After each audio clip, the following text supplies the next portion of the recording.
l'occasion de notre troisième étude biblique dans la série Pas de Jérémiade, mais une grâce qui coûte, consacrée au prophète Jérémie. Dans notre première étude sur le chapitre 1 de Jérémie, nous avons vu ce jeune homme, ce gamin, recevoir de la part de Dieu une vocation à laquelle il ne pouvait pas se dérober. Mais Jérémie est un être humain, pas un robot. Il réagit d'emblée par une objection et au cours de son ministère, il va exprimer devant Dieu bien des réactions franches. Un véritable dialogue s'instaure entre lui et Dieu, un dialogue souvent dur. C'est pourquoi la présente étude s'intitule « Un dialogue franc et exigeant ». Lors de la deuxième étude, publiée il y a un mois, nous avons essayé de comprendre le pourquoi de toutes ces annonces du jugement de Dieu dans le livre de Jérémie. Et nous avons voulu faire face honnêtement aux nombreuses dénonciations du péché dans ce livre et réfléchir en profondeur à ce qu'est le péché. Jérémie lui-même voulait comprendre. Il s'insurgeait parfois, il questionnait beaucoup. Ces passages où il réagit personnellement au message qui lui est confié, où il se plaint des souffrances liées à sa vocation, ces passages ont été appelés par les interprètes les confessions de Jérémie. Cela regroupe au chapitre 8, versets 18 à 23, un passage qui commence au chapitre 11, 18 et qui se prolonge jusqu'à 12, verset 6, au chapitre 15, versets 10 à 12 et puis les versets 15 à 21, au chapitre 17, les versets 14 à 18, au chapitre 18, les versets 18 à 23 et au chapitre 20, les versets 7 à 18. Vous pouvez prendre note de ces passages et les lire ou relire plus tard parce que nous ne les lirons pas tous dans le cadre de cet enregistrement. Le dialogue franc et exigeant de Jérémie avec Dieu débute par une expression d'empathie avec son peuple qui va passer par de si terribles jugements.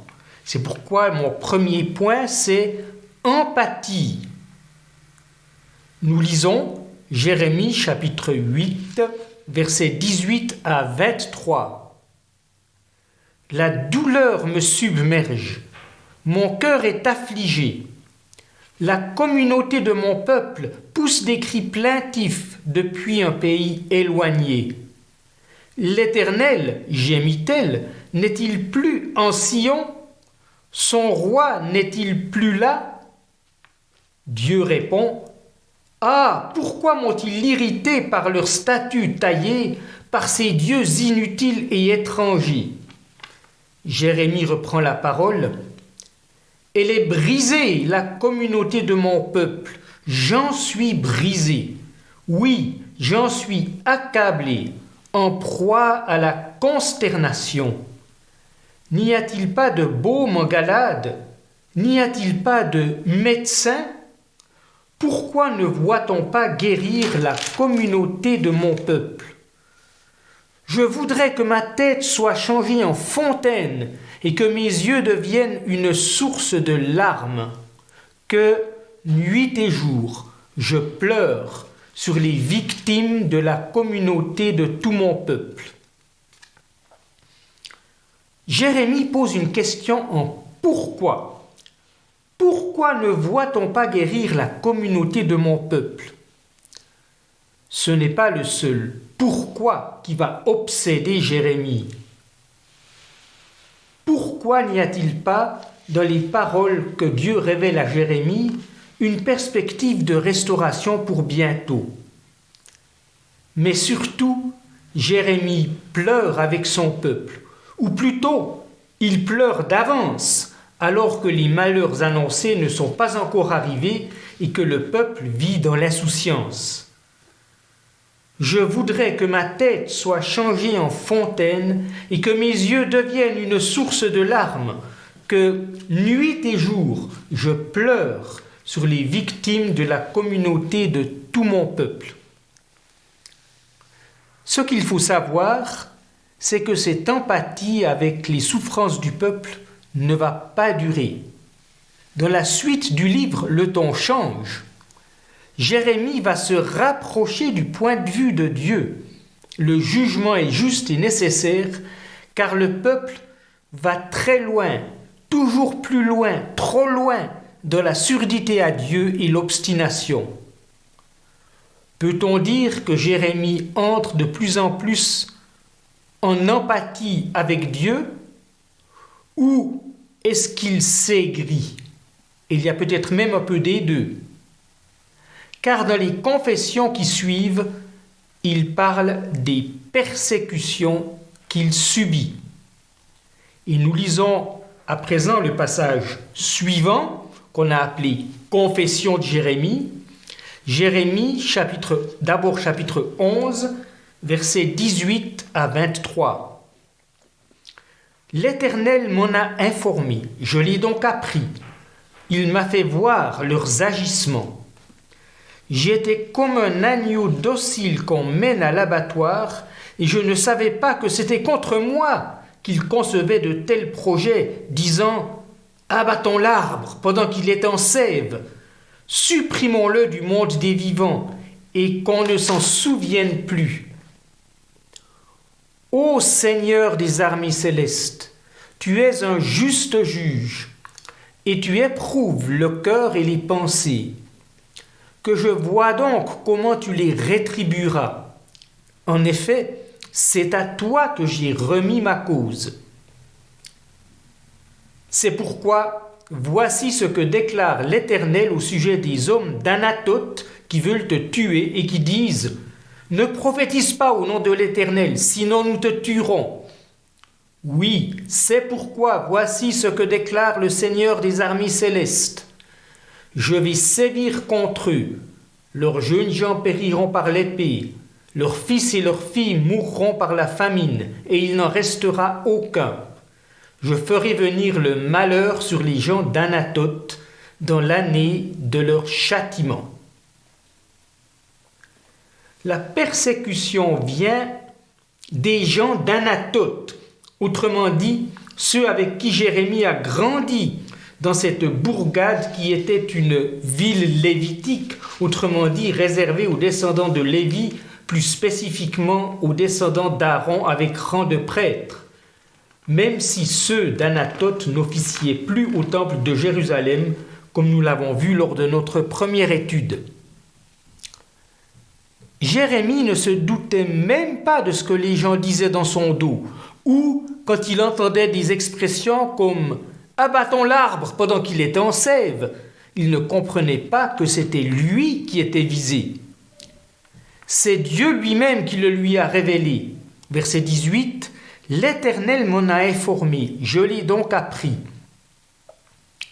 Alors, Jérémie réagit comme tous les justes qui sont persécutés sont appelés à réagir. Ne pas prendre l'affaire sur soi, ne pas se venger soi-même, mais tout remettre à Dieu, juste juge. Que je vois donc comment tu les rétribueras. En effet, c'est à toi que j'ai remis ma cause. Et Dieu lui répond en lui annonçant le terrible jugement qui, en temps voulu, tombera sur tous les habitants d'Anathoth. Mais Jérémie n'est pas satisfait. Il a encore une grosse question, et c'est notre point 2, une question de justice. Ce dialogue de Jérémie avec Dieu continue au chapitre 12, nous lisons les versets 1 à 3. « Tu es juste, Éternel, comment donc oserais-je contester avec toi ? Cependant, je voudrais discuter avec toi de la justice. Pourquoi les méchants réussissent-ils ? Pourquoi les traîtres vivent-ils si tranquilles ? Oui, tu les as plantés et ils ont pris racine. Ils progressent sans cesse et ils portent du fruit. Ils ont ton nom à la bouche, mais tu es très loin de leur cœur. Mais toi, ô Éternel, tu me connais et tu me vois, et tu sondes mon cœur qui a pris ton parti. Entraîne-les tout comme des moutons qu'on mène à l'abattoir. Réserve-les pour le jour du massacre. Le problème, c'est que le jugement annoncé par Dieu est pour dans bien longtemps. En attendant, Jérémie est confronté à une question qui a tarabusté d'autres personnes dans la Bible. Pourquoi les méchants réussissent-ils? Pourquoi les traîtres vivent-ils si tranquilles?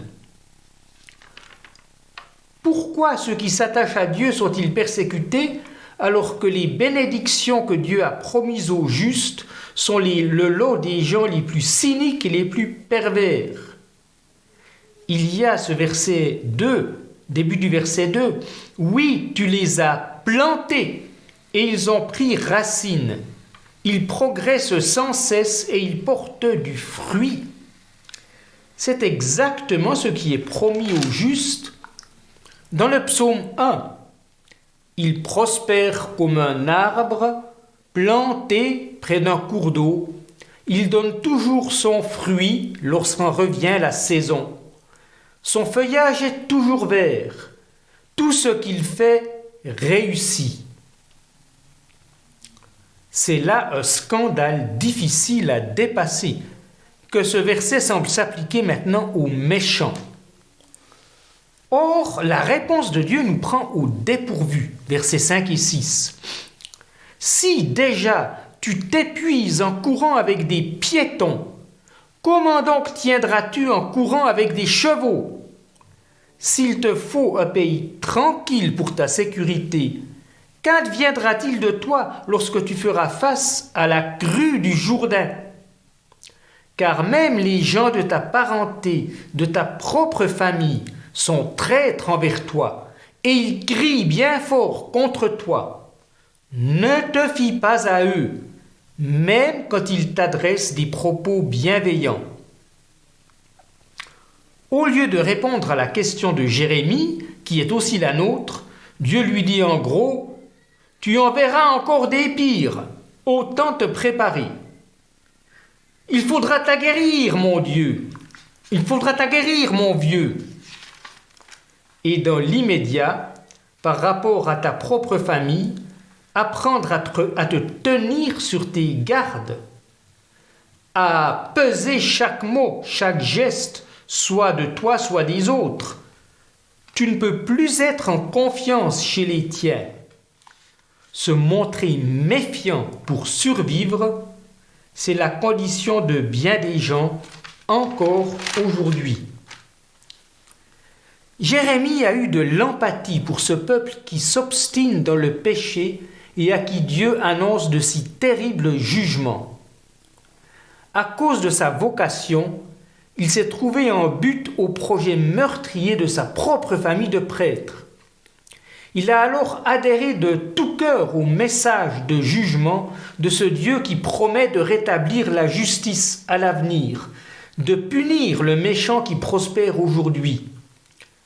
Mais dans tout cela, il a l'impression d'avoir été trompé par Dieu.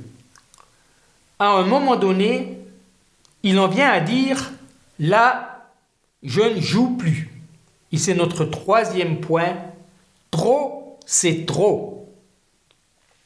Voyons le dialogue de Jérémie avec Dieu au chapitre 15. Nous lisons déjà le verset 15 de ce chapitre.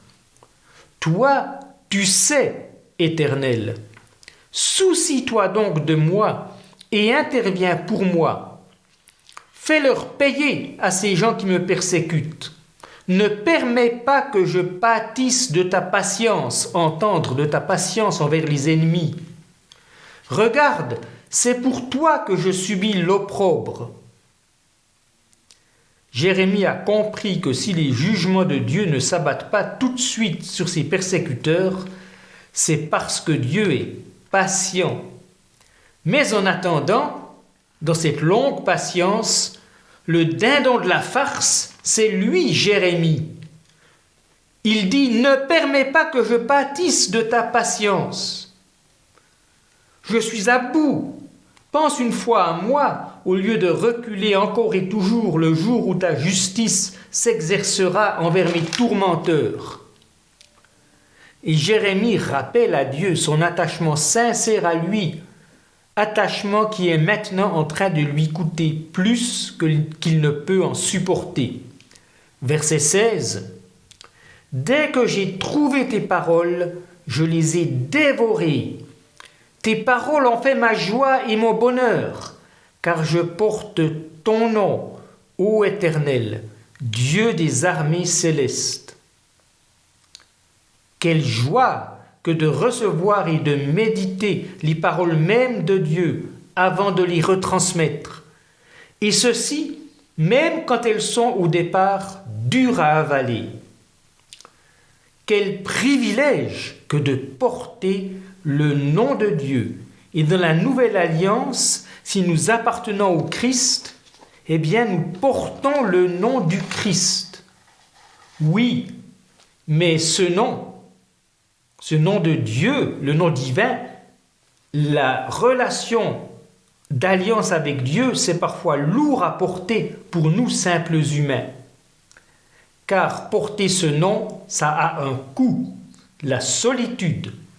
Voilà ce que Jérémie dit au verset 17. « Je ne suis pas joint à un cercle de plaisantins pour m'y amuser avec eux. Non, contraint par ta main, je suis resté à part, car tu m'avais rempli d'indignation. » Nous, humains, nous sommes des êtres sociaux, des êtres de relation. La solitude, même assumée, peut être une souffrance insupportable. Le début du verset suivant. « Pourquoi donc ma souffrance est-elle permanente et ma plaie douloureuse, rebelle aux soins ?» Jérémie en a tellement ras-le-bol qu'il en vient à prononcer cette parole terrible à la fin du verset 18. « Vraiment, pour moi tu es une source trompeuse au débit capricieux. » Pour que Jérémie en arrive à dire ça, il faut vraiment que sa déception soit forte. Pourquoi ? Parce qu'il avait dit plus tôt de la part de Dieu « Mon peuple a commis un double mal. Il m'a abandonné, moi la source d'eau vive, et il s'est creusé des citernes fendues qui ne retiennent pas l'eau. » Jérémie chapitre 2, verset 13. La source d'eau vive est devenue pour Jérémie une eau qui triche, à défaut de l'eau triche. Dieu, la seule source de vie, n'est plus une source de vie pour Jérémie. C'est au moins comme cela que Jérémie le ressent. C'est comme cela qu'il le vit. Verset 19. « Voici la réponse de l'Éternel. Si tu reviens à moi, je te rétablirai. » Littéralement, je te ferai revenir. Tu pourras te tenir à mon service. Si ce qui est précieux, tu le sépares de ce qui est indigne, tu seras mon porte-parole. Ils reviendront à toi, mais ce n'est pas à toi de revenir vers eux. Le Seigneur parle maintenant à Jérémie comme il avait parlé au peuple, à bien des reprises. Ce sera en fait le sujet de la prochaine étude. Reviens, reviens. Nous verrons la prochaine fois comment ce verbe est employé dans toutes sortes de sens dans Jérémie, pour parler de retour de l'humain vers Dieu et de Dieu vers l'humain, et parfois aussi le contraire, se détourner de Dieu. Ce sera la prochaine fois. Ici, ce terme s'applique, ce verbe revenir s'applique à Jérémie lui-même. Si tu reviens à moi, je te ferai revenir. Reviens, ne lâche pas prise, je te ferai retrouver ta vocation. Et avec cette vocation, la solitude assumée. Et c'est un autre jeu sur le verbe revenir. Ils reviendront à toi, mais ce n'est pas à toi de revenir vers eux. Autrement dit, tant que tu t'attaches à la parole de Dieu, tu n'as pas à rejoindre ceux qui la rejettent, plutôt à assumer cette longue attente que eux reviennent à toi en revenant à Dieu. Voilà qui est plus qu'exigeant, faut-il dire, surhumain. Pas étonnant qu'on ait encore dans la suite une autre, soi-disant, comme elle est appelée, confession de Jérémie, et la plus poignante.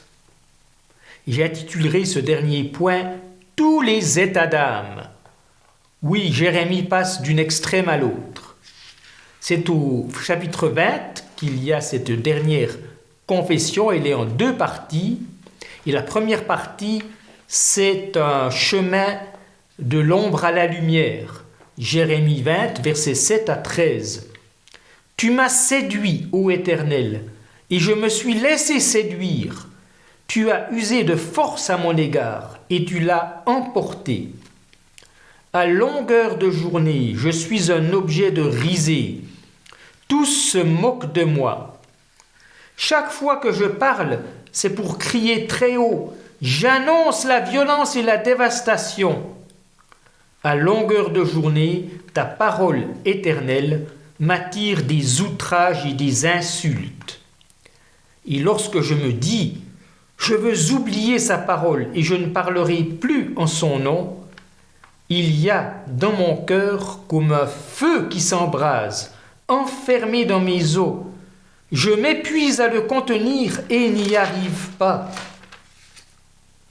J'ai entendu les propos menaçants que profère la foule. De toutes parts, c'est la terreur. Dénoncez-le, crie-t-il. Nous le dénoncerons. Tous les gens qui étaient avec moi en bons termes guettent ma chute. Qu'il se laisse séduire, et nous l'aurons emporté sur lui. Nous nous vengerons de lui. Mais l'Éternel est avec moi, comme un puissant guerrier. Ceux qui me persécutent vont trébucher, et ils ne l'emporteront pas. Ils seront tout honteux, car ils ne réussiront pas. Leur honte sera éternelle, on ne l'oubliera pas. Toi, Seigneur des armées célestes, tu éprouves le juste, tu vois le cœur et le tréfonds de l'être. Que je vois donc comment tu les rétribueras. En effet, c'est à toi que j'ai remis ma cause. Chantez à l'Éternel, oui, louez l'Éternel, car il sauve le pauvre de la main des méchants. Jérémie revient sur sa vocation. Il ne l'a pas choisie lui-même, elle s'est imposée à lui, comme nous l'avons vu lors de notre première étude. Jérémie dit « Tu m'as séduit, ô Éternel, et je me suis laissé séduire. Tu as usé de force à mon égard, et tu l'as emporté. » Mais même quand il voudrait poser les plaques, abandonner sa vocation et passer à autre chose, la parole de Dieu est enracinée en lui et elle brûle en lui. Verset 9, « Il y a dans mon cœur comme un feu qui m'embrase, enfermé dans mes os. Je m'épuise à le contenir et je n'y arrive pas. » C'est plus fort que lui, et cela l'expose au désir de mort de ses concitoyens. Mais au milieu de tout cela, il revient à la confiance en Dieu, Dieu qui est plus fort que toute l'adversité du monde. Et sa prière se termine par un chant de louange. Elle se termine, disons, provisoirement, par un chant de louange, car aussitôt après, elle redémarre. Et là, c'est le contraste total. Déjà au chapitre 15, Jérémie avait dit « Malheur à moi, pourquoi ma mère m'as-tu donc mis au monde ?» C'était au chapitre 15, au verset 10. Et ici, c'est toute une longue tirade. Jérémie chapitre 20, versets 14 à 18. Maudit soit à jamais le jour où je suis né. Que ce jour où ma mère m'a fait naître en ce monde ne soit jamais béni. Maudit soit l'homme qui porta la nouvelle à mon père en disant « Il t'est né un garçon !» et qui lui a causé une très grande joie. Qu'il devienne semblable aux villes que l'Éternel a renversées sans regretter sa décision. Que dès le point du jour, il entende des cris et des clameurs à l'heure de midi. Car il ne m'a pas fait mourir dans le sein de ma mère, qui serait devenue une tombe, de sorte que jamais elle ne m'aurait gardé en elle. À quoi bon être sorti de son sein si c'est pour faire l'expérience de la souffrance, de l'affliction, pour consumer ma vie dans le mépris?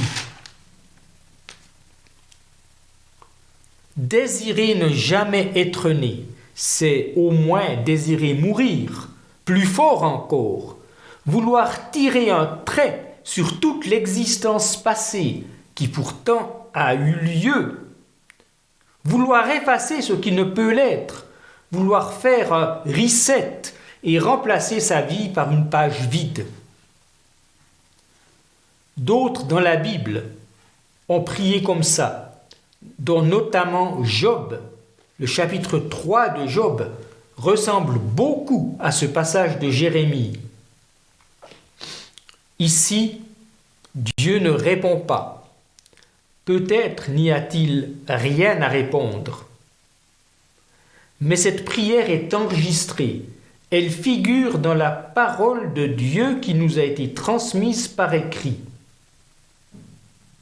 Voilà des prières contrastées qui se suivent directement au chapitre 20.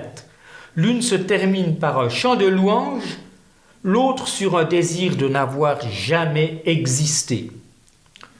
Sentiments contradictoires, comme le sont souvent les nôtres. Et la Bible n'est pas triomphaliste, elle est réaliste. En second, à la fin, il y a le cri insupportable, pas le chant de louange.